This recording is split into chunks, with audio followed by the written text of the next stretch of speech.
The girls gathered to discuss Yuji Kazami's case. Based on the circumstances, Kazami appeared to be a victim, a child who had been protected, but with no parents. Amane felt deep sadness, blaming herself for putting Yuji Kazami in such a mess. She believed it was all her fault for abandoning Kazuki and running away. Sausa-san comforted Amane, though she felt guilty for making her cry.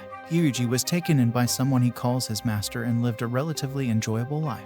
Amane had only skimmed through the brief documents before, but now that they had read them in detail, they felt committed to seeing Kazami's past through to the end.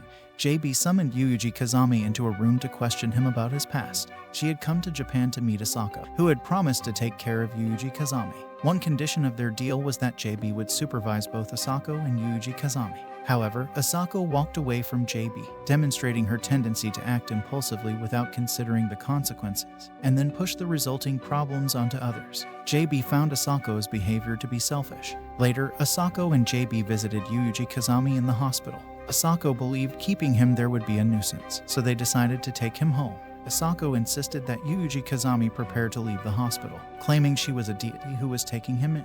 She described herself as a god and proceeded to bathe him. During this, Yuji Kazami noticed numerous wounds and bruises on his body, which puzzled Asako. She then instructed JB to buy enough food for 3 people and alcohol for 2, even though JB didn't drink. Asako said she would drink enough for both of them and also reminded JB to purchase clothes for Yuji Kazami. While they were eating at the table, Yuji Kazami saw a fly and instinctively killed it, causing him to shout and feel remorse. Asako comforted him, patting him on the back, and warned him not to make a mess in the room.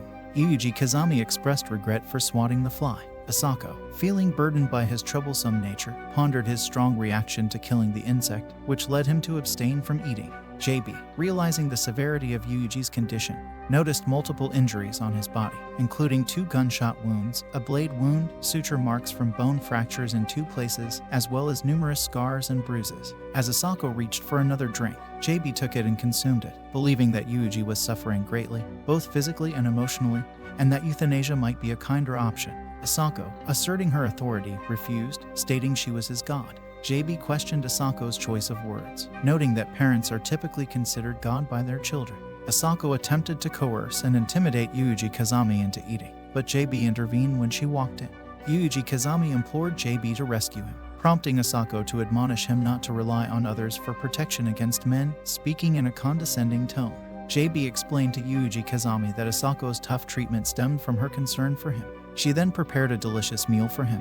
Later, Asako introduced a puppy to Yuji Kazami, a young border collie from an experimental unit for field use. She suggested he name it, implying a bond between them as war buddies. Yuji Kazami chose the name John, and he happily played with the puppy, showing a rare smile that surprised JB, who realized he was quite bright and perhaps a bit cunning. Asako also found Yuji Kazami's intelligence and perceptiveness intriguing, viewing his sly side in a positive light.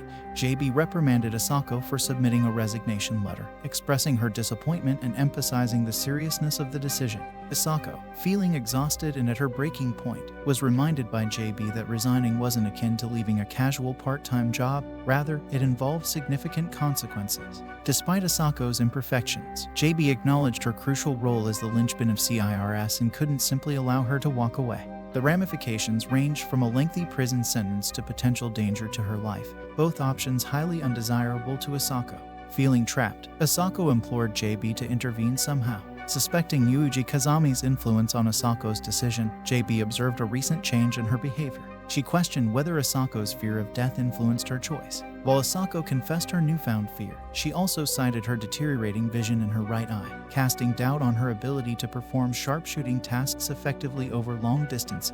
JB inquired about Asako's plans post-resignation. Aware that traditional retirement didn't suit her, Asako contemplated options like nurturing the next generation through a part-time role or becoming an instructor at a hunting school in America. As for Yuji Kazami, Asako resolved to take him along wherever she went. Asako takes on the task of training Yuji Kazami in combat and strength, providing him with a collection of books that she believes hold the key to life's wisdom and serve as nourishment for his growth. When Yuji Kazami inquires about Asako's employer, she reveals that she works for CIRS, the Japanese-American Unified Anti-Terrorism Organization. Asako explains that her role within CIRS is to eliminate enemies of the nation, simplifying it for Yuji Kazami as taking out bad guys. Yuji Kazami jokingly asks if she is part of a Justice League, referencing her organization. To gauge Yuji Kazami's familiarity with firearms, Asako asks if he has ever fired a gun. He responds that he received gun training at Oslo's school. Asako then decides to teach him how to use a gun practically. She sets up his first target, a skirmisher positioned 300 meters away on a stone wall. Asako provides Yuji Kazami with the necessary parameters for the shot: bearing, vector 045, altitude 158, atmospheric pressure 738, and ambient temperature 32. She instructs him to shoot when ready. Unfortunately, he missed his first shot. He tried again, and Asako promised him a prize if he hit the second shot. Luckily, Yuji Kazami hit the second shot, and Asako gave him his prize as promised. The prize case's combination was 9029. Yuji Kazami opened the box and saw a gun, an M24 SWS. Asako told Yuji Kazami that it was his own and that he should use it as he pleased. He was told to pick any single path and see it through to the end. Asako encouraged him to always hit his mark. Yuji Kazami felt Asako said some good things sometimes, so he asked if he could call Asako his master because Asako was not a mother, nor a sister, and certainly not a father. That was why Yuji Kazami defined her as his master. Asako told Yuji Kazami to get ready for hunting because she got the 250 METI registered NATO rounds she asked for JB. They embarked on a hunting trip, during which Asako and Yuji Kazami enjoyed a steaming cup of coffee. As they sipped their drinks, Asako remarked to Yuji Kazami that mastering the art of brewing a good cup of coffee could significantly benefit one's military career.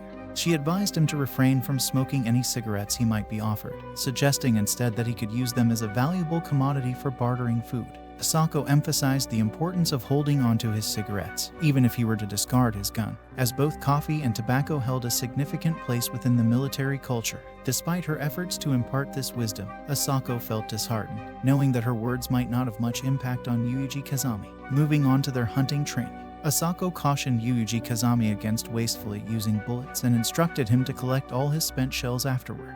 Though he expressed fear and doubt about his ability to shoot, Asako recognized that Yuji Kazami, despite his young age, had already experienced more than his fair share of hardships. The following day, John was barking loudly. Yuji Kazami, concerned, went to check on Asako but found that a bear had ransacked the room and taken his puppy. Hurriedly, Yuji Kazami retrieved the gun Asako had given him from under his bed. But as the bear carried John away in its mouth, he was too terrified to shoot straight and ended up firing at the ceiling. Despite his fear, Yuji Kazami attempted to chase after the bear and save John, encouraged by a voice telling him to kill the bear. He used a stick to try and blind it, but tragically, he could not save John from being devoured by the bear. Overcome with guilt, Yuji Kazami wept, feeling he had no choice but to pull the trigger. When he returned home, Asako, aware of the bear attack, comforted him. Yuji Kazami confessed to Asako that he had been unable to kill the bear and felt utterly useless. Asako, touched by his vulnerability, embraced him. Together, they buried John. Yuji Kazami, frustrated with his perceived cowardice, resolved to become strong like Asako and live a life of usefulness to others, believing it would bring him a contented death. Asako recognized the immense effort it would take for him to live up to her standards, but she agreed to train him. Asako and JB had a conversation where Asako revealed to JB that Yuji Kazami was not a virgin. JB was shocked and asked Asako to clarify. Asako explained that she was Yuji Kazami's partner and that it was the superior officer's responsibility to educate recruits about relationship. JB was surprised, as she had never heard of such initiation practices for WACs or waves. Asako jokingly told JB that she would remain a virgin forever for not knowing about such things, and mentioned that living under the same roof for 2 years could lead to unexpected things happening. Asako later recounted to JB an encounter she had with Yuji Kazami while they were bathing, where she felt alive again. Asako also apologized to JB for taking Yuji Kazami away the first time. JB asked if it was just once, and Asako replied that it was not, wondering how a young man like Yuji Kazami could settle for just one sexual encounter. She mentioned to JB that she and Yuji Kazami had sexual pleasure 4 to 6 times per week, which surprised JB. Suddenly, Yuji Kazami appeared and announced that the food was ready. He served the meal and then proceeded to take care of the laundry. Asako praised him for a job well done. JB felt upset after Asako recounted everything that had happened. Asako then suggested to JB that she could sleep with Yuji Kazami if she wanted to. Asako got JB drunk and then called Yuji to carry her to bed and comfort her. Yuji thought he was supposed to nurse JB, but Asako meant for him to have sexual relations with her. Yuji took JB to bed, and they had sex. JB assumed that the incident with Yuji didn't happen and moved on to the next topic while interrogating him, which was about him starting to work. Around the same time, Asako's health began to deteriorate, and their daily lives became relatively peaceful. One day, Yuji heard a sound in the kitchen and rushed to check on it. He found Asako with a cut from a knife. When he asked if she was hurt, Asako pretended there was no problem and that she was fine, although her hands were shaking. Asako had been drinking too much and told Yuji to do the cooking because she didn't have the strength to do it herself. Yuji helped her by supporting her to sit down and also warned her not to drink too much again. Asako wondered how Yuji could give her orders now that he had become such a big man. Yuji Kazami pleaded with Asako, as she was the only one he had. He noticed that whenever he asked if she was sick, she would lie and insist that nothing was wrong, even though it was clear she was in poor shape. Asako started to space out more often and took frequent time off, attributing it to her health. One day, her work phone rang, and she asked Yuji Kazami to answer it for her. He reminded her that JB had gotten upset with her for that before, but she insisted.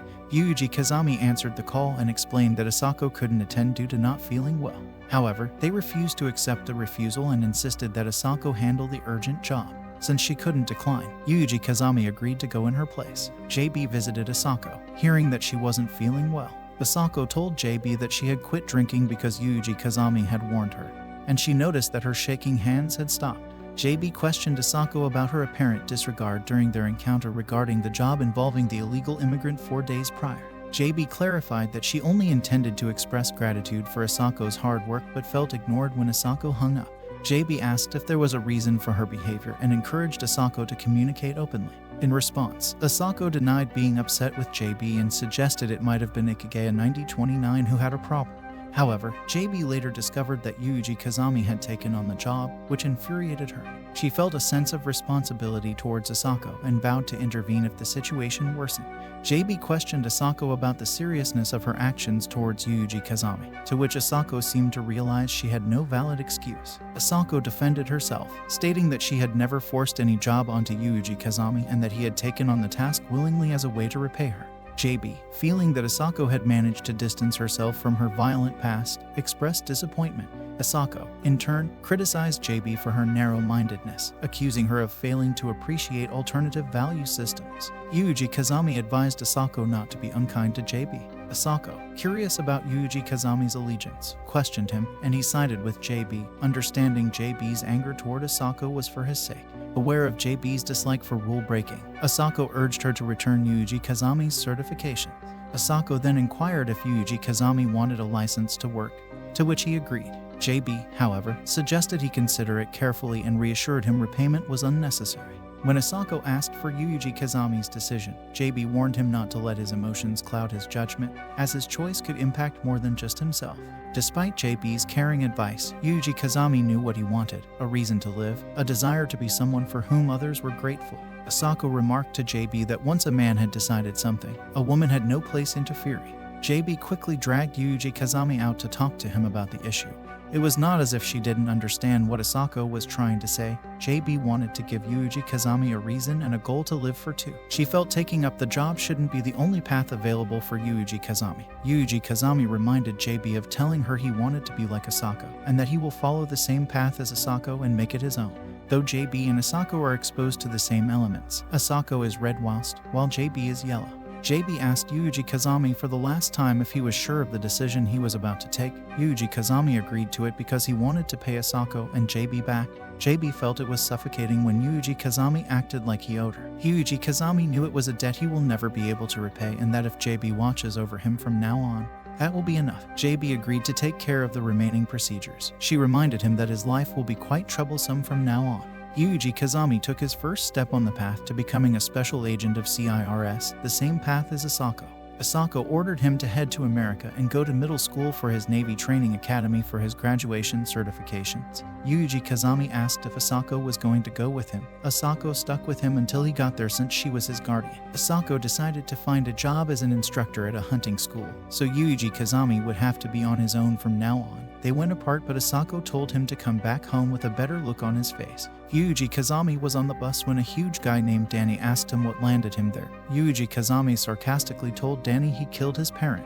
They got off the bus and saw a military man, who ordered them to run immediately. They got off the bus, got to where they registered, and were also injected. They were also given a place to sleep. While they went to their bunk, Yuji Kazami encountered Danny again and they introduced themselves officially. They proceeded to the training ground where Agnes was giving them the instructions to follow. She also slapped one of the trainees. She called out for Yuuji Kazami ID number I-90209. Yuuji Kazami answered, and she asked if he was the pupil from Asako Kyusake. He answered her and she slapped him. She decided to give Yuuji Kazami some special treatment because she owes Asako a lot. The pupils all started the training by running in the bush. Danny told Yuuji Kazami to wait for him since they were partners. Yuuji Kazami told Danny to quit smoking and that he was going to be the Navy's #1 Iron Man.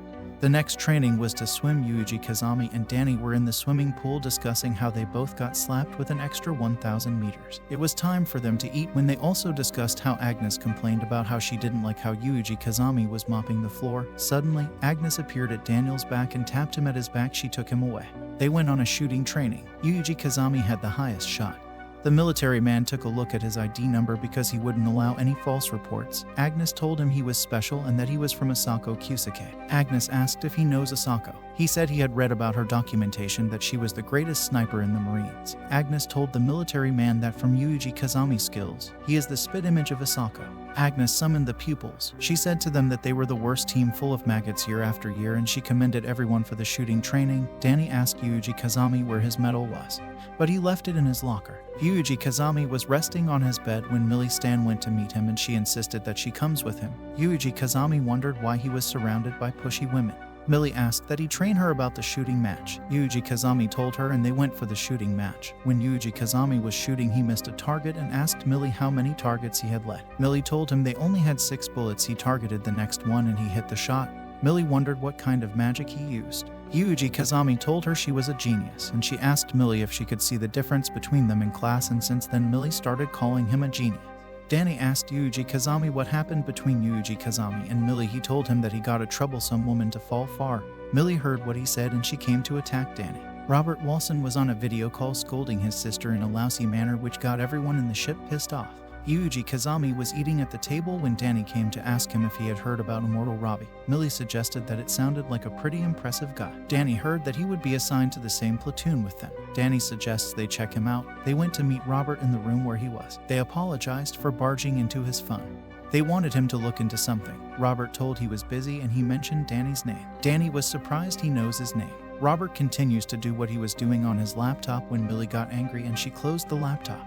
Edward complied and officially introduced himself as Immortal Robbie, also known as Robert Walson. Millie wondered what part of him was immortal. He told them that his attribute was his little sister Mo, and they started calling him immortal because he yelled at his little sister. Danny was so disappointed at what he heard from Robbie. Yuuji Kazami and his platoon members Daniel, Millie, and Robert went to a war front to attack the enemy. He wondered his group with a lot of issues. Daniel saw a huge bird and told Yuuji Kazami to let them kill it and take it home to cook. Danny was about to shoot the bird when Yuuji Kazami stopped him. He decided to shoot it himself. Yuuji Kazami shot the bird. Danny and Millie commended him, but he felt bad. He thought he would develop a bit of a tolerance to killing living things. He wondered if he can kill a bird and feel this bad. How much more if he shot a person?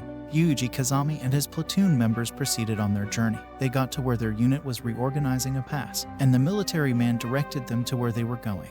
It was far and dark. Yuuji Kazami remembered what Asako told her and they continued their journey. They got there and rested in a shelter. A military man named Eddie came in to ask for instructor Yuuji Kazami. Danny and Millie wondered when Yuuji Kazami became an instructor after Yuuji Kazami took the top spot in the shooting inspection. He was charged with coaching those falling behind, which included Edward Walker, who came to greet him. Edward appreciated Yuuji Kazami for the training and that he didn't fail since he had been assigned him. Surgeon Second Lieutenant Justin Mike Meyer, the platoon leader, introduced himself to the platoon member. He welcomed them to the Marine Expeditionary Strike Group, the 15th MEU, Special Operations Regiment attached to Troop B, alias the Unwanted Child Platoon. Danny was surprised at the platoon name. Justine told the platoon member how he rebelled against his parent and tried to become a dentist, but became a military physician instead, and now here killing people. He told them there is no justice on the battlefield, and all that is out there is a straight-up reality. Rather, they are hindrances to be disposed of. That is why he hates the downright lie that is his name. He would rather feed it to the pigs. Yuuji Kazami and his platoon member seems he was kind of unhinged. Justine felt emotional and he requested for a coffee. He called Allison to make him some coffee, but unfortunately, Lance Corporal Allison was killed in action during the night assault a few days ago. Justin asked who will make coffee for him then, without Allison around. He doesn't even know where to get a change of socks. Justine explained further that 3 types of professionals should be praised for persistence and an unwillingness to surrender, which are the scientists and debt collectors. He asked what the last profession was. Robert searched for his PC to search for the answer. He asked Yuji Kazami what the answer was and Yuji told him the answer was a solider. He was happy Yuji got the answer, so he decided to change the platoon name from the Unwanted Child Platoon to the Bush Dog Platoon. He asked if there was any objection. Danny told him he was the commander, and whatever thing he says is final. They all accepted and celebrated the new name. Justin demonstrated how to celebrate the victory by holding their guns in the air and shouting as they could. They all acted in the way he demonstrated. Yuji Kazami had the impression that he had come to an outrageous place. They were mobilized to various locations as reinforcements. They buried land mines day in and out. On rainy days and windy days, they buried, and dug some more. If they encountered guerrillas, they returned fire and evacuated. Enemies were approaching, and Robert was picking up a faint response 800 meters out. Robert felt it was an animal, but Yuji Kazami said it was an enemy, and they all agreed it was an enemy.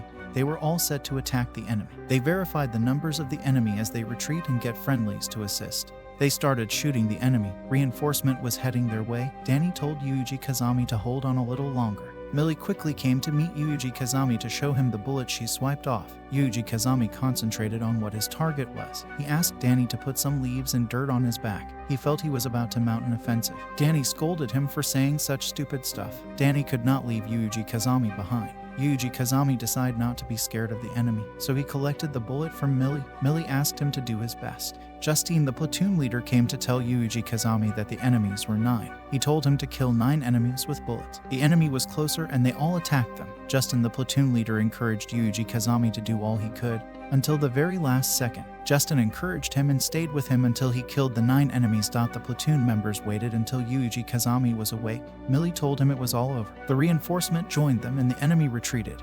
Yuji Kazami asked if everyone was safe, and Mill appreciated Yuji Kazami for cutting down the 9 enemies. Yuji Kazami wondered how he survived. He got used to all things after 2 months spent on the battlefield.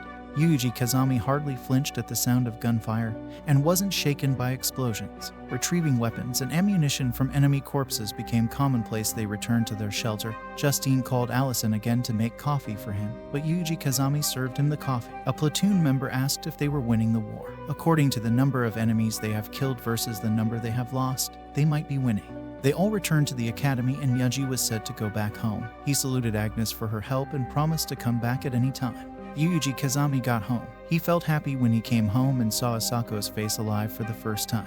But he still insisted on giving the whole of his life to Asako. Asako was already losing her strength. While Yuji Kazami officially inherited 90-29 from Asako, JB asked how he felt, but Yuji Kazami had no particular opinion. Yuji Kazami was ordered to Columbia for guard duty. Yuji Kazami got home and met Asako drinking. Yuji Kazami asked Asako to drink in moderation. Asako told Yuji Kazami not to be a cheapskate. Drinking was the only fun she has now. Asako told him to leave her sight and he left home for the journey. Yuji Kazami resumed his guard duty in Columbia when he had a call from JB to come back to Japan as quickly as possible because Asako had collapsed. Yuji Kazami quickly flew back to Japan.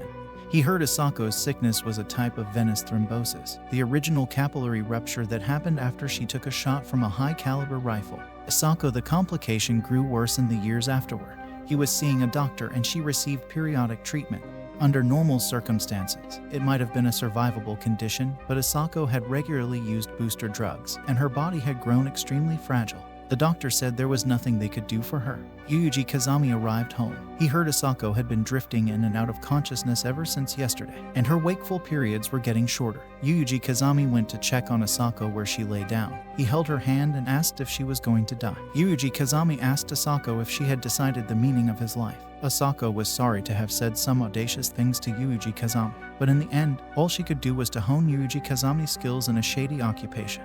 Yuji Kazami reminded Asako of her words about having a long way to go, and that he had barely even begun yet. Yuji Kazami didn't want Asako to die on him. Asako on her end reminded Yuji she taught him that men shouldn't cry so easily. Yuji Kazami insisted on crying since the woman he cares about is dying. Asako told Yuji Kazami one can only die first to learn the meaning of life. Asako has said all kinds of proud things, but the truth is, she had no idea the way she lived. It wouldn't have been strange if she died at any time.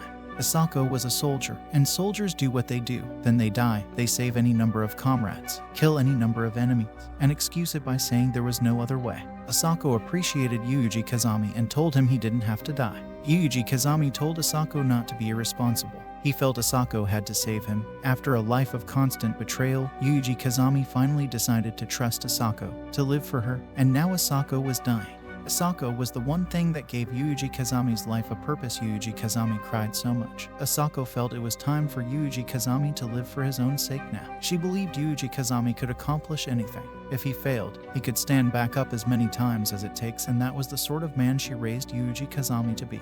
Yuji Kazami insisted he could only do it because Asako was there for him. After all, no matter how harsh things were, Yuji Kazami wanted Asako to come home too.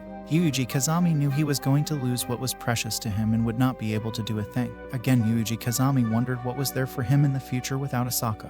Asako encouraged Yuji Kazami to find out how he would live without her. Asako could not probably make it through the day, but unfortunately, nothing can be done. Yuji Kazami went back to meet Asako. Asako asked for time from Yuji Kazami. She had her last discussion with Yuji Kazami and told him she wanted to sleep, but unfortunately, Asako never woke up again after that.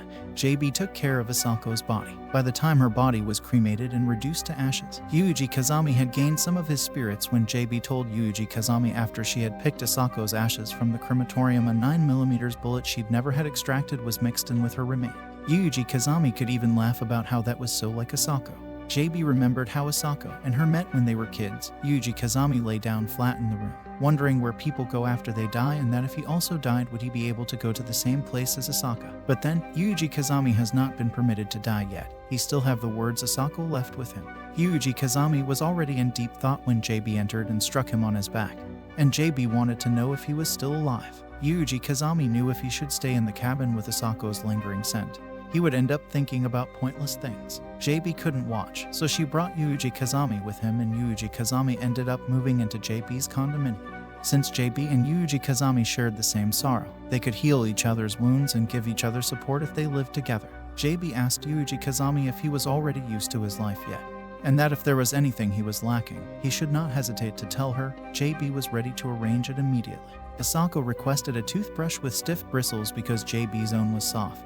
JB was shocked, and she asked if Yuji Kazami used her brush. Yuji Kazami asked JB if she already told him to use whatever he liked. He asked if he should have not used it. JB got angry at Yuji Kazami's question. She wondered why he could have done such. Anyway, JB decided to buy a toothbrush with stiff bristles.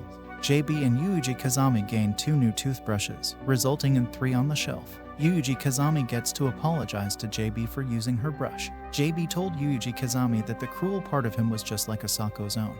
This reminded Yuji Kazami of Asako, and that became a sharp thorn in his side. And when that happened, JB and Yuji Kazami didn't know how to deal with each other. It has always been JB's habit of reminding Yuji Kazami about Asako, but Yuji Kazami told JB not to worry about him. JB apologized to Yuji Kazami. She felt she might be the one having a hard time with it. Before long, JB stopped coming home, saying she was busy with work, and then Yuji Kazami decided to go on a trip. He remembered Asako's words about going on a trip, that what he brings back with him is both important and that if something catches his interest, he should stop and see it. If he comes across an unfamiliar path, he should take it, not even worry if he took the wrong road. Asako told him to see it, feel it, discover it, and that Yuji Kazami should understand it himself, and that if he does that his horizons will expand.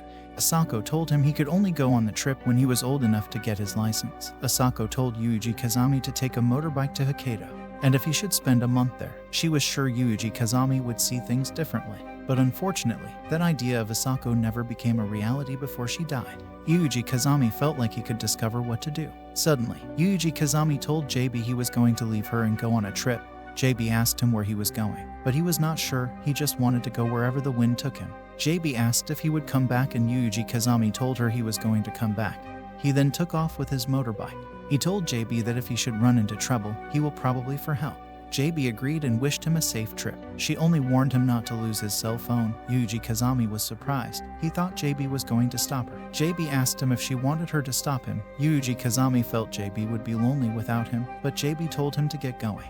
Yuji Kazami headed for the trip. He stopped somewhere at night to eat and continued his journey in the rain the next morning. He stopped at a restaurant to eat, and he continued his journey. Unfortunately, his motorbike spoiled on the way and a vehicle came to toil it away. Yuji Kazami met a stranger who offered him a ride, but he refused because he knew he didn't have a destination. The stranger told him that is how youth do. Yuji Kazami continued his journey by trekking. All of a sudden he stopped to think about the word youth. He felt he had gotten what he might have been missing. Yuji Kazami texted JB that he was coming home. Yuji Kazami went to Asako's grave. He opened an alcoholic drink and poured it on the grave. He said to her grave that he came back from the trip without figuring anything out, and he also apologized for damaging her motorbike. Yuji Kazami wondered what he would be doing, so he decided to try doing his youth over, and that he would try going to an ordinary school. For that reason, Yuji Kazami requested JB's help and entered the reserve at CIRS, requested Chizuru's help, and was permitted to enroll at Mahama Academy. JB asked if Yuji Kazami knew how much trouble she went through to get that done. Yuji Kazami was, of course, grateful for that, although he was given the mission of investigating Yumiko Sakaki too. JB and Yuji Kazami heard a knock on the door. It was JB's secretary who had gone through Yuji Kazami's personal record given to her by Lieutenant Kiwahara, and she would like JB to get her approval. The secretary called Yuji Kazami's name. Yuji Kazami told her not to call him because he felt she had been monitoring them, and picked the moment to interrupt his discussion with JB on purpose. The secretary asked JB to give her a moment because she wanted to talk to her, and that it was between the both of them. It was information which leaked from Division 1 that may interest JB. Yuji Kazami excused them so they could discuss. Yuji Kazami got a call from Information Division 1. He had an order that fell under Spec 9. And his objective was a sniping mission under Spec 9. His firearm and bullets had been prepared. 5 stowaways are coming ashore a freighter. The leader was a terrorist on the International Most Wanted list, identified as Ethan Glow. It was a certified national emergency to be dealt with immediately and by the order of the top commander. Yuji Kazami had been authorized to shoot to kill. Yuji Kazami got the information and also followed the instructions given to him, but he was afraid of shooting the target. The news of the terrorist organization that attacked the embassy is a group led by Health Oslo. It has been suggested that it's likely a Japanese man named Yuji Kazami who was among those who participated in the attack. The girls interrogated the principal concerning Yuji Kazami's disappearance. The principal didn't know where Yuji Kazami was or what he was doing right now, either. He only told her not to look for him or get too deeply involved if he suddenly disappeared. The girls didn't just accept what the principal said.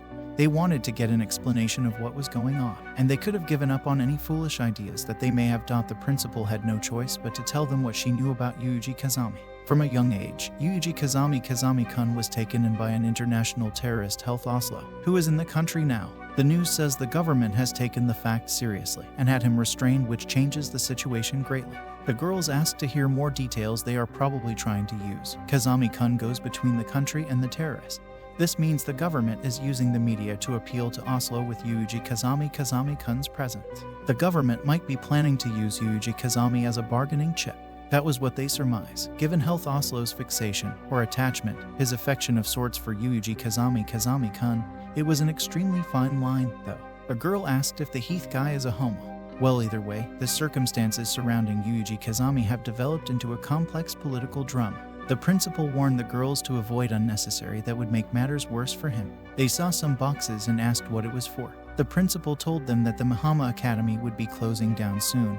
They were all shocked, and the girls asked if it was a budget issue, since their main sponsor, Mr. Mikiaki Sakaki, lost his standing contributions from the Irias family have stopped. They were all sad because they were going to lose Mahama Academy, but for the time being, they decided to think about Yuji Kazami-kun. The fact that they ultimately didn't know anything about Papa is a bit of a shock.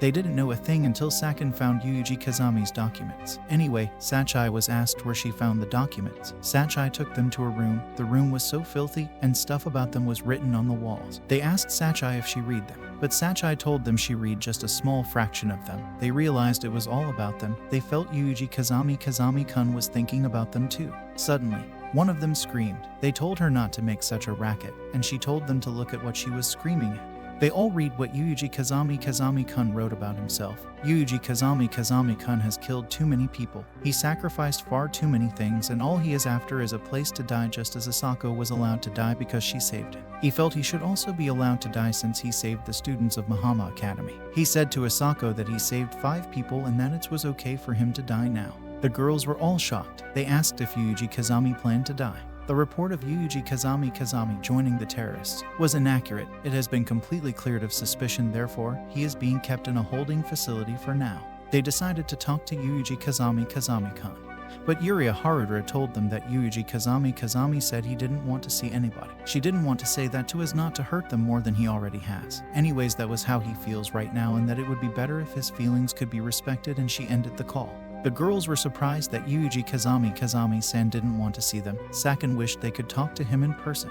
A girl angrily stood up. She said Papa didn't raise her to be a woman who just sits around and waits. She decided to go even if she had to go alone, while Chirachi stopped her. Sachai stooped up and said there was someone she wants to see, which was no reason enough to take action in being the case. She was ready to go where Yuuji Kazami-san was, even if her destination happens to be hell itself. But there is nothing they can do if they don't know where Yuuji Kazami is. And they decided to find out. Sakaki told them she knew of ways she could investigate. But it will take a staggering amount of money, though, but she was not sure if the amount in her secret account was enough. Sachai said she would leave intelligence and planning strategy to her, and that is counting on her.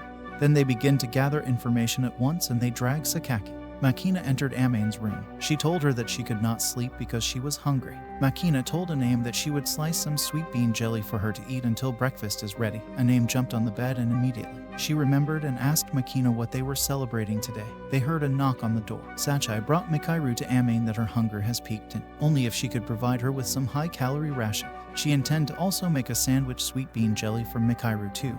Mikairu heard that and quickly asked where the sweet bean jelly was. Before they knew it, Makina already found out, and she was already eating the sweet bean jelly. Amane warned her not to make that face while she ate it. She was going at it with the intensity of a drug-addled office lady sucking on a hoodlum. Makairu was sad she could not get the sweet bean jelly. She went to meet Makina, and they both dragged the sweet bean jelly WTH each other. Machu also collected the sweet bean jelly from her, and she ate out of it. They both fought over the same bar of sweet bean jelly, and they were double licking it. They were all at the dining table eating when a girl asked if they had gotten hold of any new information. Through Sakaki-san's personal connections and private information network, they collected much more intelligence than they expected. It looked like the rumor that Heath Oslo brought weapons of mass destruction into the country are true. Amane asked what the weapon of mass destruction meant specifically, but they didn't know that much about it. They assumed they could not find out where Yuuji Kazami was being held. But Sakaki was still in the middle of determining the true value of the information they had gathered. They determined it with a woman's intuition.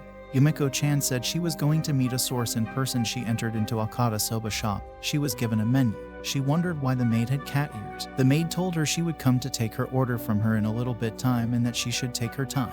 Sakaki-chan felt she had come to a terrible place to eat. She wondered if she had been stood up, and felt there was no way she would be able to easily get in contact with a former intelligence operative. She told the restaurant maid that she was going when the attendant came out to ask her how his homemade soba tasted. He also served her soba water. The attendant asked her what she wanted to ask. He introduced himself as James Okada, and he told Yumiko not to bother introducing herself because he already looked into her and mentioned her name. James Okada said Yusli is currently confined in the basement at Ikigaya. Yumiko asked him how he got to know that, and how he knew about him in the first place. He said Yuuji Kazami and he were in the military together. Yumiko asked if he was the Robbie. James Okada told him that the man who was meant by that name was dead. He was just a plain old James Okada.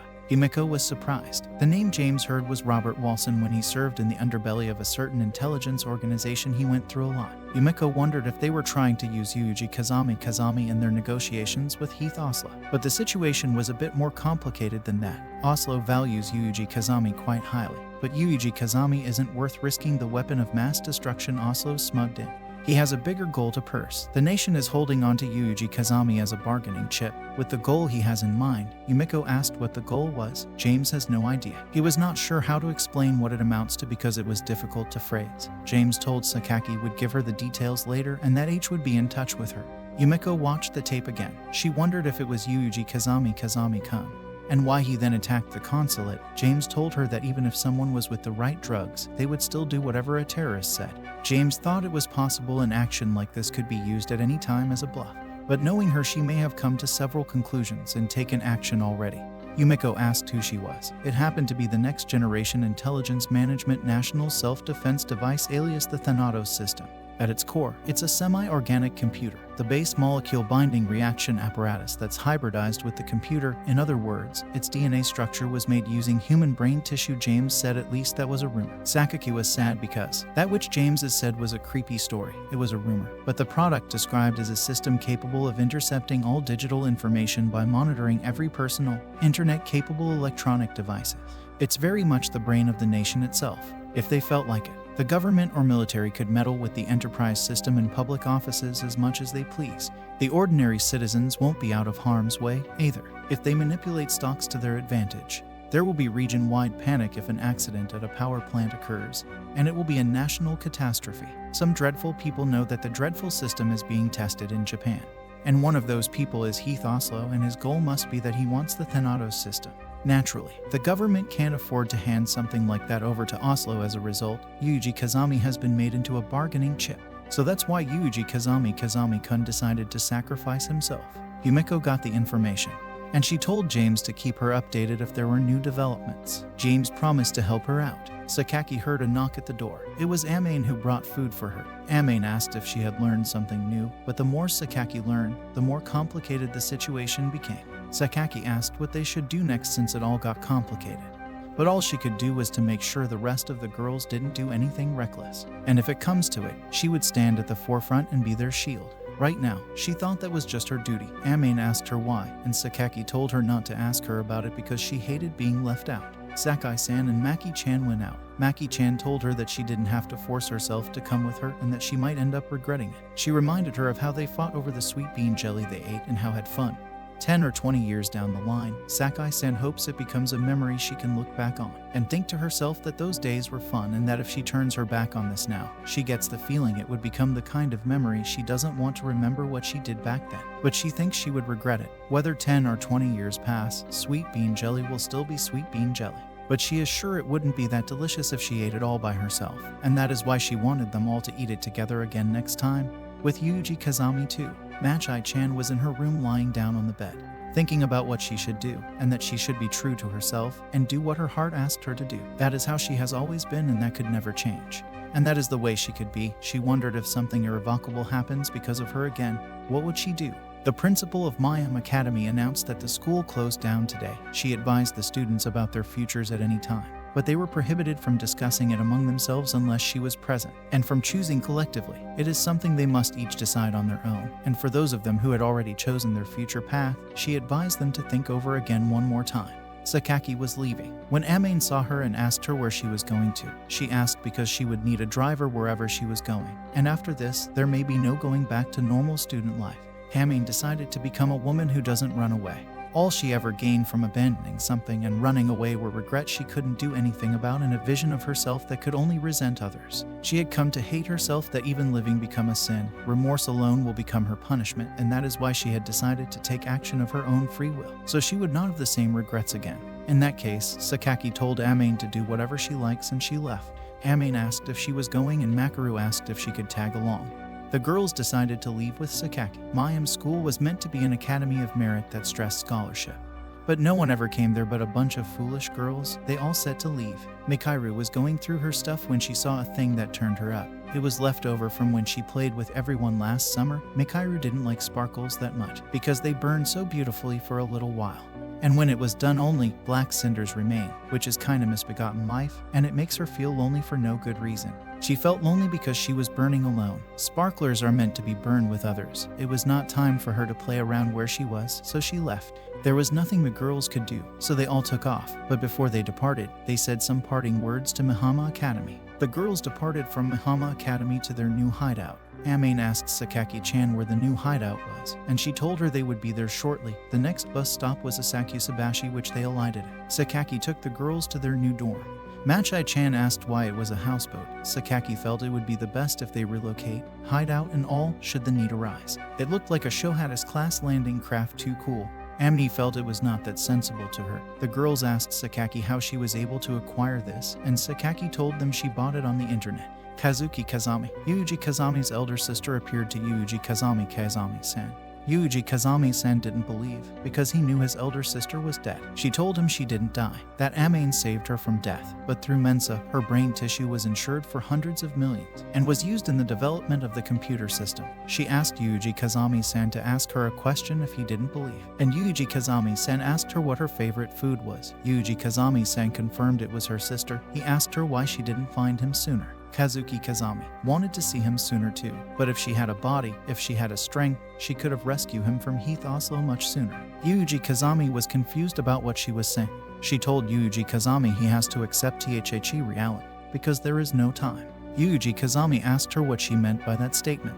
Kazuki Kazami asked Yuji Kazami-san if he would allow himself to be sacrificed for the country, and he quickly replied. JB already told Yuji Kazami a little about what was happening. Yuji Kazami asked her what he should do, and thought if she ordered him to do something, he won't ask any further questions. Kazuki told her that Health Oslo has smuggled in a nuclear Ismor bomb. It's tiny, but powerful new model of nuclear weapon of 3,000 milligrams. The explosion would cover a radius of 50 kilometers. He was after the Thanatos system.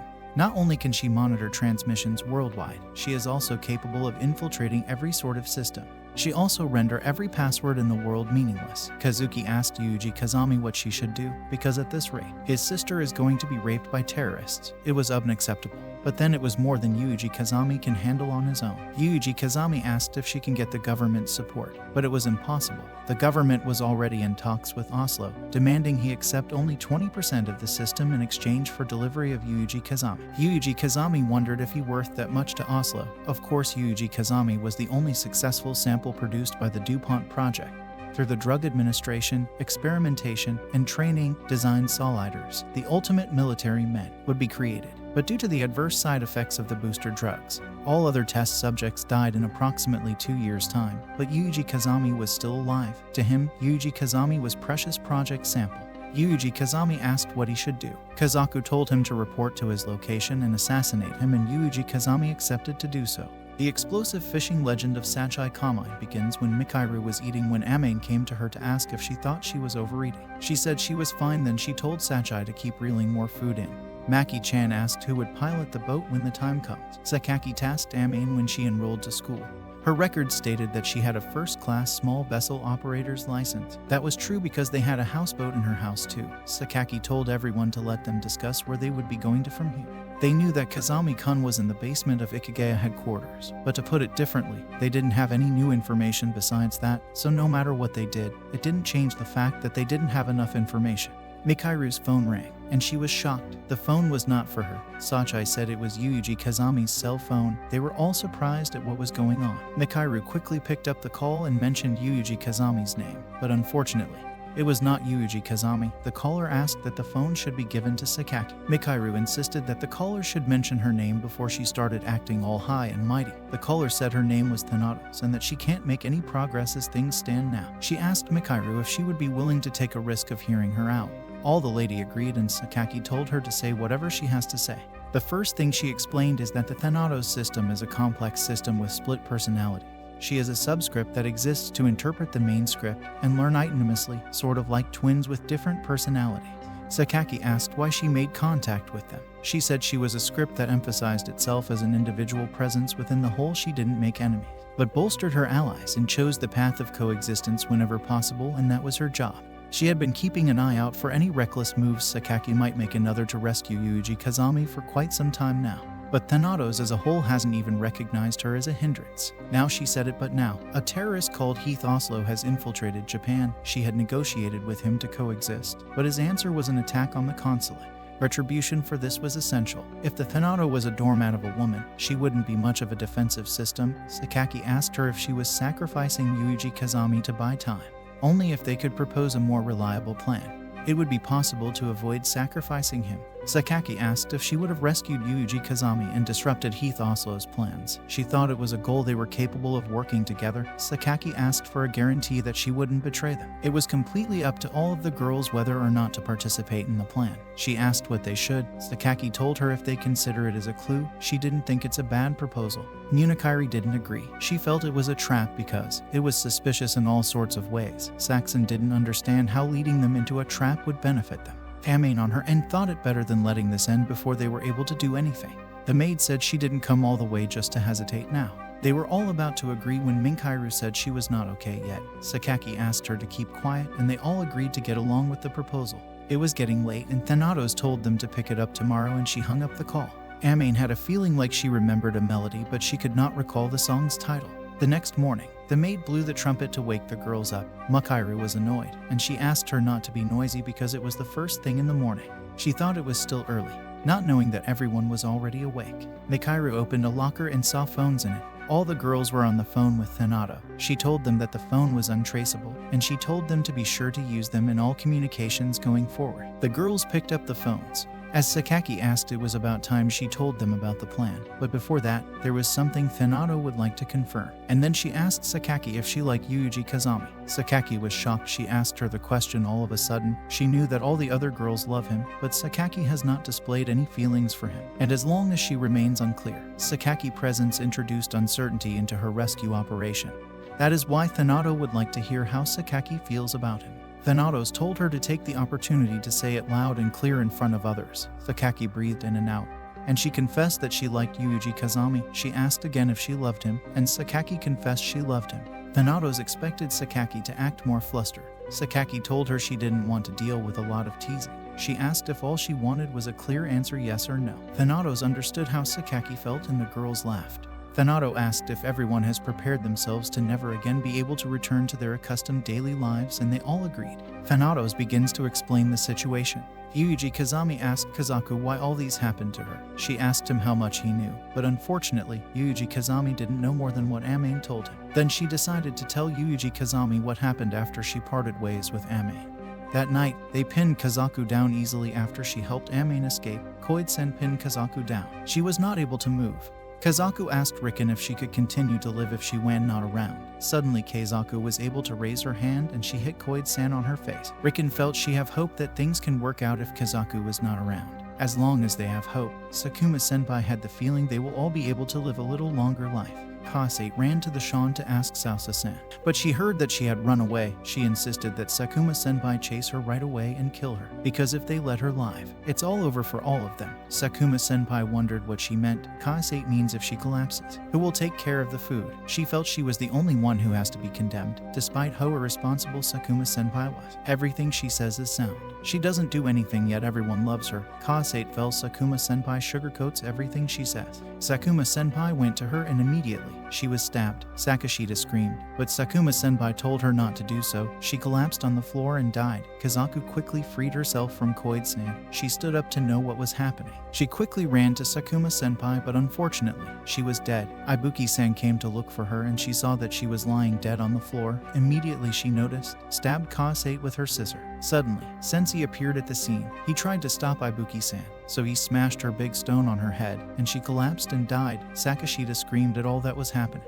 while some girls wanted them to kill some more. The time Kazaku finished performing at the first aid treatments, the sun was already beginning to rise. Her left arm was fractured, and she still has a high fever. Sensei hasn't been seen once he said to leave alone. Sensei was already digging the ground to bury the ladies that were killed. He couldn't just leave them there. Sensei blamed himself for all that happened. He confessed he was burying them at first, but he could not control himself. He knew it was something no human being should do, but he couldn't help it. When it came to that, he picked up the club members' corpses, used their burials as a pretext, and performed the detestable act over again. One day, Sakashita saw Sensei. She simply shed tears in silence, bit her lower lip, and glared at him. Sensei felt so pathetic, so ashamed, so wretched. He cried to Sakashita and begged for forgiveness. Kazaku asked Sensei why he was just telling her all this now. He wanted someone to know that Sakashita wasn't to be blamed, that she was a fine club president. Suddenly, Sensei collapsed on the ground. Kazaku told him not to throw up. His organs wouldn't stop convulsing. She noticed Sensei was experiencing renal failure due to bacterial toxins and multiple organ failure. It's a highly infectious bacteria. It could spread to other people. Kazaku wondered what caused the infection. The disease that had afflicted Sensei's body was caused by the venison, which infected everyone who ate it. Over the next 2 to 4 days, everyone except Sensei died. Unfortunately, in incidents where corpses were badly damaged, the authorities investigating would request DNA testing, and everything would eventually come to light. Sensei was fine by whatever happened, so he asked Kazaku if she had anything she wanted to do. Kazaku felt she was supposed to leave a message for Amain. She could not tell her exactly that everyone died killing one another. Following Amain's testimony, the local police and Ikegaya's investigators came in and secured the site. 8 hours later, Sensei's death was confirmed at that time, but Kazaku was still alive. By a stroke of bad luck, Kazaku was taken to a hospital funded by Ikegaya. The assistant of the hospital got a look at Kazaku's documentation and contacted CIRF. He told them he had found the brain that would form the foundation of the next generation integrated information defense device, the Thanatos system. It was 3 years before it was activated. Then a year was spent testing installations. Then Kazaku became the Thanatos system. The real operation commenced, and several hearts were integrated, giving her something like a margin of composure. Kazaku suddenly revisited questions about her origins. She spoke with a certain researcher and had him open a small hole in the security.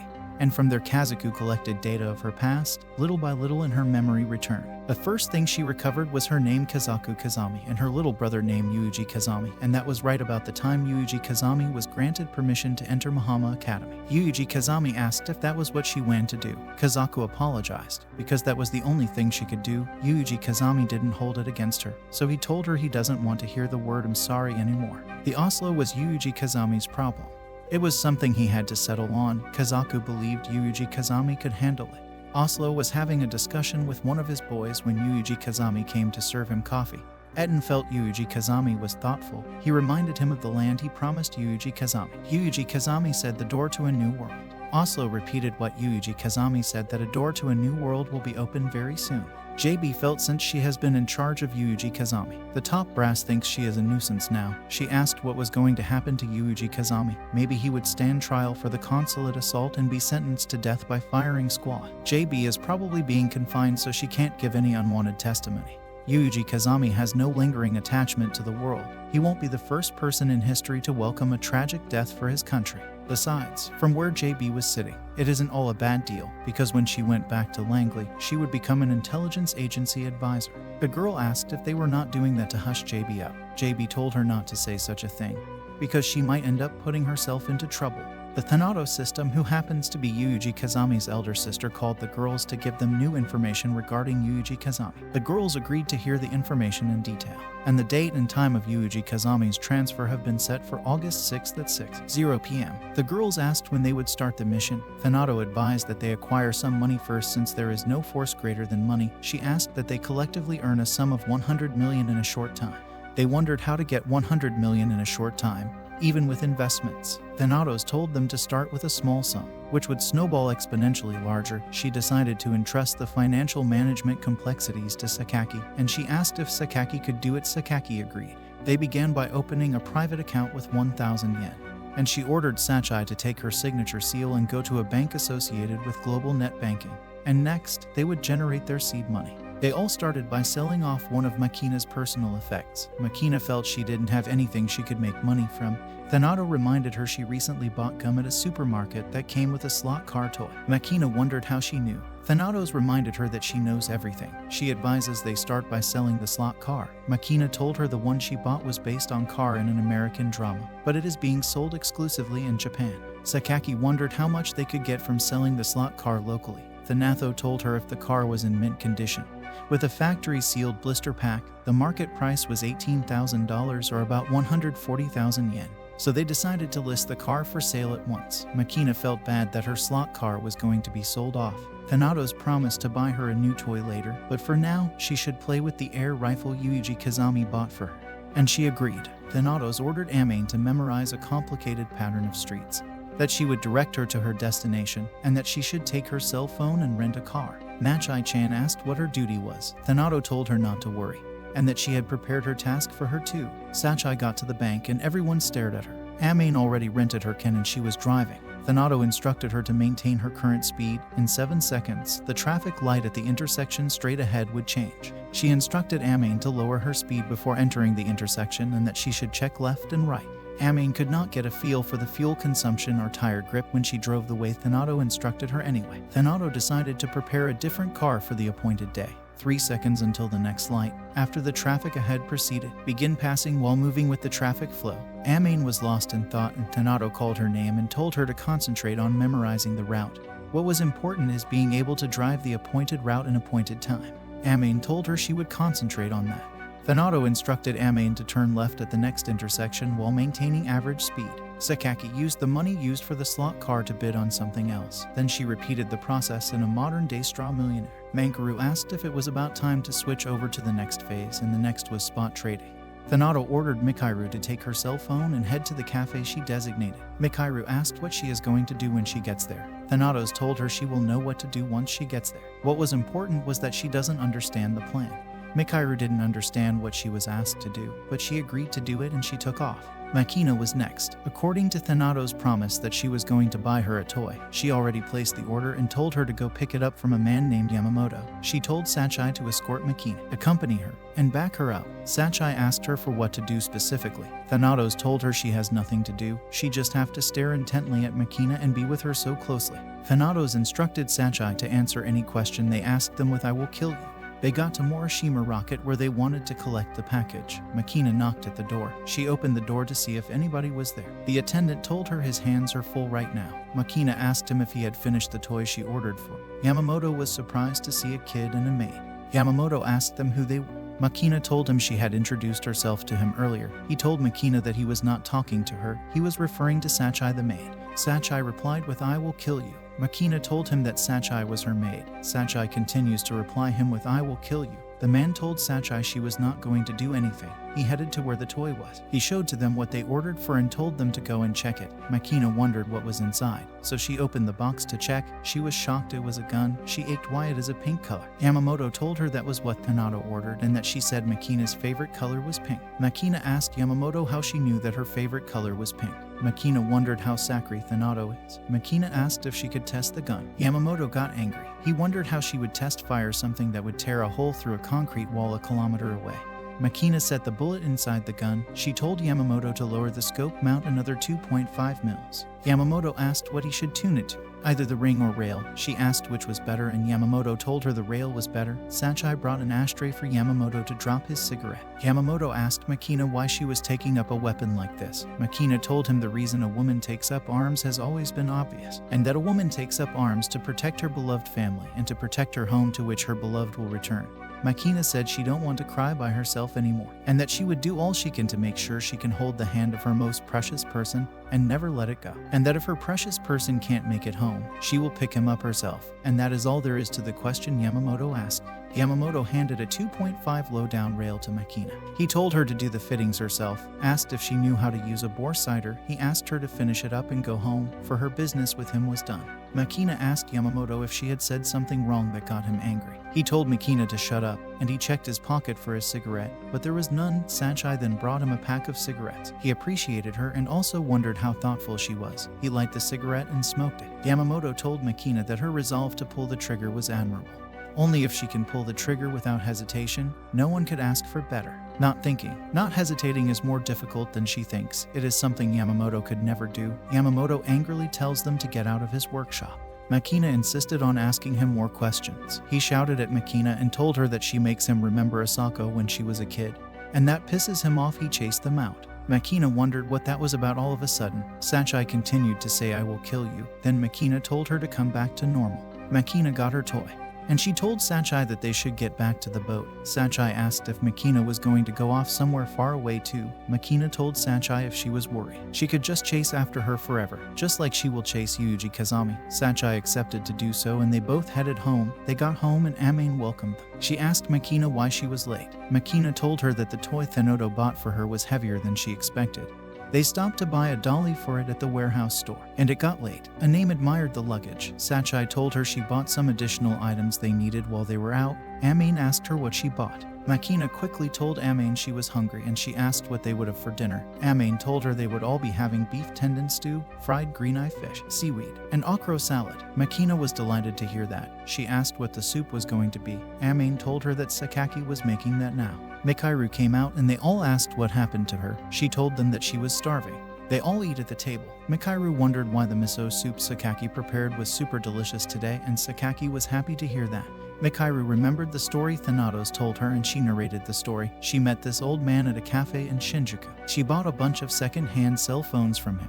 Then she extracted the rare metals from them and a closed contract with a merchant to sell them overseas. After that, she got a business jet Thanato prepared and visited an export destination country dam construction site and handed the beer to the local laborers. Then she was in Indonesia buying up real estate like she was told, and before she knew it, the money was rolling in like crazy. She met with some business people, but in exchange for a yacht, she bought the rights to gold and diamond mines. Just like that, Mikairu was traveling around all sorts of places by the minute. Mikana wondered if she was a woman who traveled around the world. She asked how much Mikairu made. Mikairu made around 1 billion or maybe tens of billions, but she bought just as much as she sold, so there were 10 of millions left.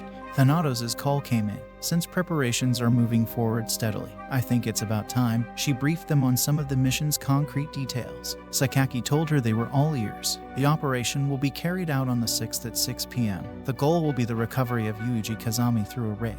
The mission's name will be Operation Rescue Yuji Kazami. At 6 p.m. on that day, the escort vehicle carrying their target, Yuji Kazami, will depart Ikageya headquarters. They believed they would use convoy routing, but the one they used that day could change at the discretion of the commander in charge. Chizuru had a call from Thanatos. She called her to offer her a site for a new Mahama Academy school building. She asked if she was interested and she agreed. JB was on a couch resting. She wondered how many years she had this much free time.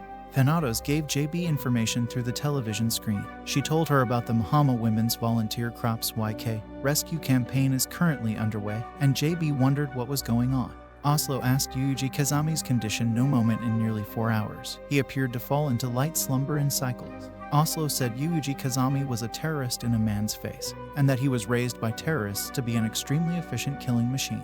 Ethan Glow asked how the installation of the replacement warhead's going. While they have 2 locations in the metropolitan area, Point 1 installation has been completed by internal spies. As for Point 2, they currently have a mole selecting the most effective location. So all that's left recovering Yuji Kazami. Ethan Glow told them a time and place to pick him up. He felt so bad for the men in the escort party who weren't informed of anything by their superiors, but they couldn't afford to leave any evidence on the scene. He ordered his guard that they all must be slaughtered. He had arranged for 4 E-Class armed infiltrators on his end. Ethan Glow said it was not enough. If they are E-Class, they will need 8 at least. He suggested that they use superior firepower and manpower to steal the ball and go for a touchdown. It was a mission morning, and the girls headed to the front lines. Their commander Sakaki wished to confer some words upon each of them, and Sakaki told them the path we travel leads to a war zone. On this battlefield where disaster, tragedy, and many hardships await, not a day has gone by that. Now that this day has come as a sole commander, she promises not to put their zeal to waste. And she believed they will endeavor to find just cause in our actions. It was Sakaki's duty to show all of them, who are driven by this just cause, a bright path ahead, as I am the one who is sent into the war zone, which takes no heed of its victims. Sakaki pleaded with them to let their will be as one, and let her lead their strength. After all the discussions they still had food to eat. Makina arrived at a metropolitan area somewhere in Minato Ward at 10:32 a.m. She arrived at the suite she reserved. When she got to the reception, the receptionist asked for Makina's guardian. Makina asked him if she knew who she was, and she introduced herself to the receptionist. Despite her looks, she will be turning 38 this year. She asked the receptionist if they are trying to say guests with youthful appearance aren't welcome here. The receptionist apologized and told her to calm down. Makina threatened to see him fired. She got to her hotel room and was arranging her gun. Thanato instructed Makina she would have her snipe the vehicles escorting Yuji Kazami. She would stop 3 escort vehicles in their tracks using 6 special purpose rounds, and that was her job. Thanatos told Amain on her end that she would supply her with a new custom vehicle on the appointed day. Thanatos instructed Mikairu to make contact with someone from Yuji Kazami's company and pick up the package he handed to her. Mikairu asked the man why he didn't ask her question, and the man said he understood that she needed the toy. He told Mikairu to say extend his regards to 9029 for him, and he drove off. Mikairu wondered how he expected her to do that. She didn't even know what his name was. Mikairu tried carrying the bag, but it was heavy. Thanatos put Sachai in charge of the recovery operations cornerstone. The entry assault, she ordered her not to use gunpowder and not to hurt their target with any careless attacks. Thanatos planned to ramp up production of non-lethal weapons. Thanatos told Sakaki she had prepared the following 6 plans for now, and she left the choosing and decision-making to Sakaki. Sakaki asked if Thanatos was going to disappear on them midway through. Sakaki asked if there was any other reason for her to increase the number of possible plans at this stage, or she should explain to her. Thanatos told Sakaki she was no more than a part of the Thanatos system, and that she didn't know when she would be suspended by the main system. It is an unlikely event that the system should fall into Heath Oslo's hand. Thanatos warned Sakaki not to save her no matter what happens. If there's anything worth discarding, it's her and her alone. At 1:13 p.m. in Okinawa, Mill seduced a pilot to sleep with her in the toilet. The guy was about to pull his trousers when Millie punched him in his face. She tied him down, collected his uniform, and came out of the toilet. 5:48 p.m. in Ikageya. A security man came to open the room where Yuji Kazami was tied down, and because it was time to transfer him, he was put on trial at Akasaka. The convoy Yuji Kazami has been placed and has left their barracks gates. They passed through escort route A, confirming on Thanatos' end, initiating operation under plan as Sakaki ordered all members to report to Crappy Maid, Lucky Tanak. Makina on her end was set. Thanato told Makina that the convoy was approaching point 13, and she asked if Makina was ready. Makina asked if it was not ahead of their schedule. Makina saw it through the microscope that they were already firing guns, and she wondered what happened. An armed intervention by a third force was confirmed, and Thanatos decided to switch to Plan B. Makina asked if they were going to switch sites. Makina saw that Yuji Kazami was already taken to the assault group's vehicle, and they were heading in the direction of Tamake Sanu. Thanatos ordered Mikani to do what it took to stop their vehicles at the Sanoshita intersection. Yuji Kazami's hand was tied with a handcuff bomb that monitored his pulse and temperature. If they dropped, it would explode. There's 100 milligrams of hafnium packed inside. It blows away everything within 1,500 meters, leaving behind radioactivity for several decades. Only Oslo Key can open the lock. Even if Yuji Kazami escapes, he will have no choice but to go back to Oslo in the end. Mikani fire preparation was completed. Shimohei-chan told Makina that the vehicle would pass through the intersection in 1 minute, and she ordered Makina to stop them. Oslo boys noticed that car 1 in the front was slowing down. They noticed there was something suspicious on the median. Makina fired Tuna Man. The driver of the car noticed the sniper with an anti-tank rifle, and the driver was told to keep charging through. Makina fired another shot and it hit the car 1. The other driver was asked to keep going and not stop. Makina fired again and it hit the second car 2. They unloaded Yuji Kazami and moved him to car 3. Unfortunately, car 3-2 had fired, and all the cars stopped. Crappy Maddie commences armed intervention. One of Oslo's guys tried moving Yuji Kazami from the car when a smokescreen was thrown all over and it exploded. Sachai commenced armed intervention, and they started shooting. Sachai defeated the guys, and the girls came through to check for Yuji Kazami. Thanatos asked what the enemy reinforcement was up to. The enemy reinforcement was unloading and armed with medium firearms, and all hands were on board as Amain drove off the scene when the enemy was shooting. While the enemy continued to chase them, Amain continued to drive fast. Sachai threw a bomb at them, and they drove off. Thanatos secured an escape route, and information got to Oslo that Yuji Kazami had been stolen. He asked if they had found out who took him. It was being investigated, and under countermeasure meeting is underway. They said they will send location details to Oslo. Oslo called his guys to ask for their status, but unfortunately, they lost sight of him. Amain and the girls kept driving. Thanatos called Amain and told her she was going to forward a map to her, and she had to follow it exactly. Amain saw the map and asked if they were heading to Kawasaki. Thanatos changed the route midway, and that the junction's points will also be modified. Kairach noticed that she saw something in the sky just now. Suddenly, a helicopter was firing a gun from the sky and Amain sped up the vehicle. They called Thanatos, but unfortunately, she currently lost use of 60% of her system. The helicopter that attacked them was likely one of Oslo's boys. The attack went stronger, and the girls couldn't help it. A hellfire was shot toward them, and they quickly tried to dodge it. Sakaki told them to stop and surrender because it was too dangerous. Thanatos told Sakaki they still had a chance, and Thanatos took out an insurance policy of sorts. Amini's cell phone signal was cut off. There was no way she could contact Thanatos and Sakaki. They were all on their own. The girls tried protecting Yuji Kazami. They all slept on each other to cover him up. The girls still kept on going while the helicopter still followed them. Unfortunately, Millie was also in a helicopter waiting for the helicopter that was chasing Amain and the other girls. Millie got the helicopter and fired it until she was able to destroy it. The helicopter was damaged and could not chase them again. James Okada called the girls to apologize for showing up late. Amain remembered that James Okada was the informant Sakaki mentioned earlier. James Okada told the girls about Millie, who was the only woman in their bush dog platoon, and the insurance Thanatos mentioned. She worked hard at her career and became a pilot, then threw it all away for the man she loved. Sakaki asked Millie if she could get to confirm if there were any more pursuit vehicles on the route ahead. The girls noticed the bomb tied to Yuji Kazami's hand. They only had 4 hours and 26 minutes left to protect Thanatos from the main system. Physically detaching her from the primary unit was the only way. Amain felt there was a way to save Thanatos. In computer terms, it's like pulling out a hard drive's cable before a virus can infect it. They decided to alter the maintenance state and carry away her main body, and after she escaped, she will join up with the girls. She asked if they would shelter her, and Amain agreed. But there was one problem. They needed someone to carry her out, and she already secured someone for the job. JB received the commencing transmission of the purge signal. The core exposure was completed. The hot swap from the main system was also successful. The compressor pressurization was completed. and the vitals confirmed rising reboot was completed, transmitting the ejection signal.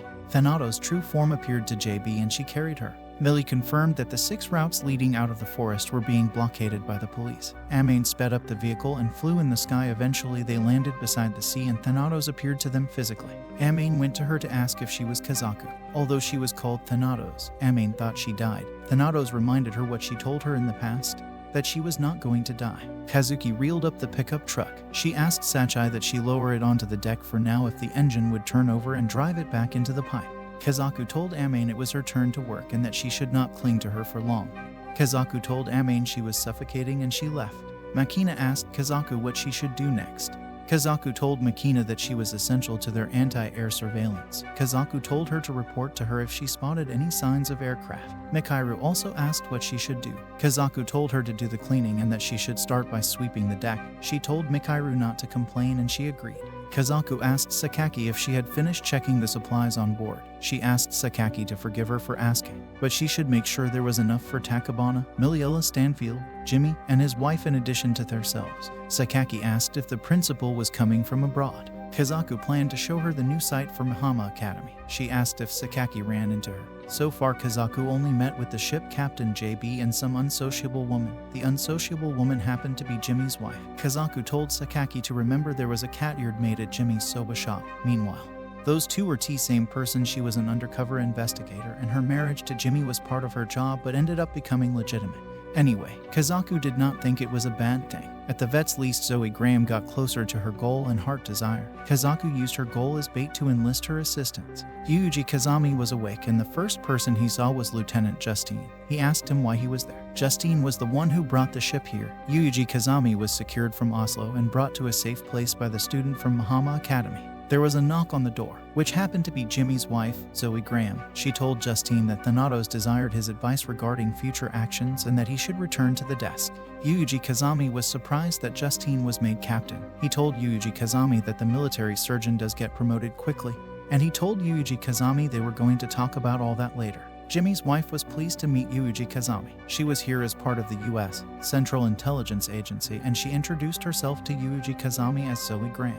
Yuji Kazami asked if she was from Langley, and Zoe Graham asked if her name rang a bell to his ears. Long ago, there was a journalist who pursed Heath Oslo. He wrote an article relating to Oslo, and on his way to the newspaper publisher, he hit a girl who jumped out in front of him. He panicked and tried to get her to a hospital, but she was one of Oslo's mercenaries. She stabbed him by the neck with a ballpoint pen, killing him, set fire to the vehicle's wreckage, incinerated most of the evidence and escaped. The girl was Zoe Graham and that man's name was Paul Graham, who happens to be her father. Zoe Graham was pointing a gun directly to Yuji Kazami. Yuji Kazami asked if he was her sworn enemy, which obviously he is. If she kills Yuji Kazami, her and the rest of ships will be blown away. Yuji Kazami asked that she do it later. He will be back after he has put an end to all this. Yuji Kazami promised to die by Zoe Graham's hand. Zoe Graham didn't trust Yuji Kazami. Yuji Kazami knew he had killed many people and he was prepared for this to happen someday. But there was something he had to do, which is settle matters with Oslo.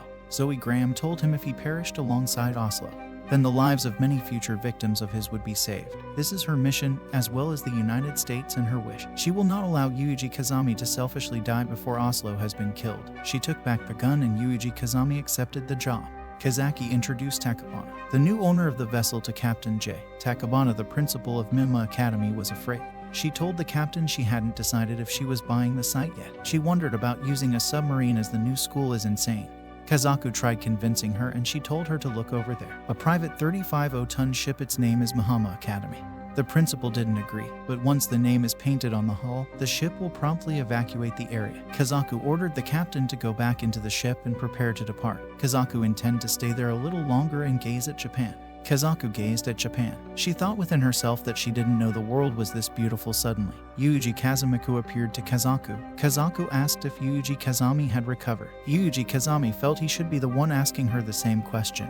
Yuji Kazami asked Kazaku what she planned to do next. Perhaps, Kazaku told him she was going to flee to an island in the south. A privately owned island in Micronesia is waiting for them. Yuji Kazami asked who owns the privately owned island. She told Yuji Kazami it was his island. The island was an investment purchased with the money Asako earned at her company. Following her death, the ownership was transferred to Yuji Kazami's name. Yuji Kazami wondered why Asako didn't talk about that to him. Kazaku asked Yuji if there was anything he would like to say to her. Yuji Kazami instructed her to close her eyes, spread her legs, and grit her teeth. Unfortunately, Yuji Kazami slapped her. He asked her if she knew how worried he was about her, and Kazaku apologized. Yuji Kazami was at the end of his rope. He asked Kazaku if she would mind if he cried now, and they both hugged each other.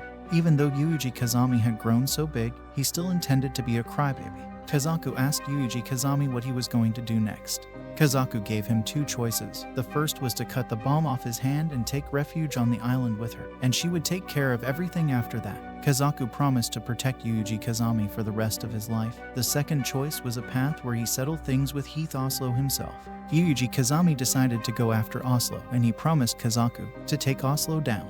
While they were both discussing, Kazaku told Yuji Kazami to put some respect in her name, which he did. Suddenly, he started feeling irritated and he dragged Kazaku to come with him. They got to a place where Kazuki scolded Yuji for dragging her that way, and she warned him not to try that with any woman apart from her. Sakaki ordered everyone outside. Yuji Kazami told all the girls to escape from the ship because he was going to see Oslo. The girls were angry. After all, they had gone through troubles to save Yuji Kazami. He still insisted on going back. Yuji Kazami appreciated the girls' effort, and he learned that there was still a home waiting for him. Yuji Kazami assured the girls that he was not going to die, and he promised them that he would come back.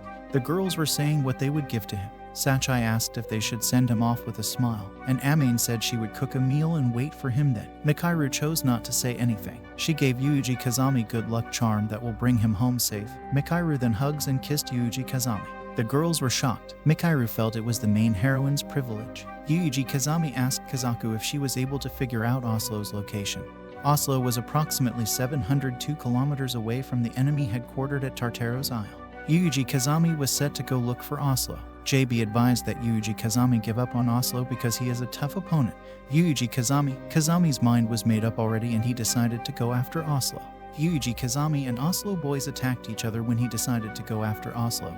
There was fire on the deck, and information got to Oslo that an intruder was around, and he had taken 4 down already. Oslo knew it had to be Yuji Kazami. He ordered that he would like him secured alive if possible. Travis promised to capture him alive. Anyway, Oslo had been waiting for Yuji for a while now. Travis was ready to capture Yuji, so he went ahead looking for Yuji. He noticed Yuji and shot the gun at him, but Yuji dodged it. He saw a man who looked like Yuji, and he attacked him not knowing it was not Yuji. Yuji finally got him, and he got rid of him. Yuji drugs were wearing off. He saw that Oslo was calling Travis on phone, but he was not responding. Yuji picked up the phone to pretend like he was Travis, and he told Oslo on the phone that he will be right with him. Yuji hung up and crushed the phone. Oslo felt he should have waited for him to respond. He wanted to tell him not to use non-lethal force. The other guy wanted to go in to attack Yuji, but Oslo didn't want to lose too many soldiers, but he asked him to go.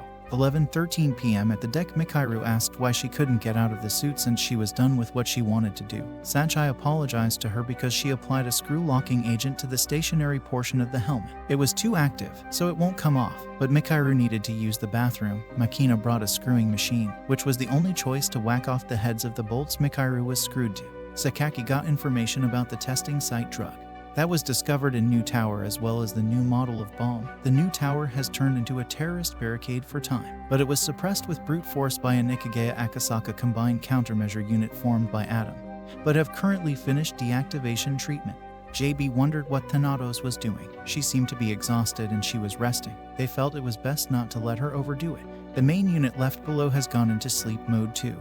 And as long as they don't reconnect the power, the copy core will die in 3 months. Agnes felt they should have kept it underground, beneath a pentagonal stronghold, like a certain country she could name. JB pretended not to hear the little dig Agnes said. Agnes told JB how she got dragged out of the island nation, and that she should put herself in her shoes. Agnes told Sakaki she would contact her if there were any more changes. Amane and the other ladies planned to get into the Thanatos system, so they decided to put Mikairu in it. They felt the war would be over with the plans they were about to implement. All that was left was to run away.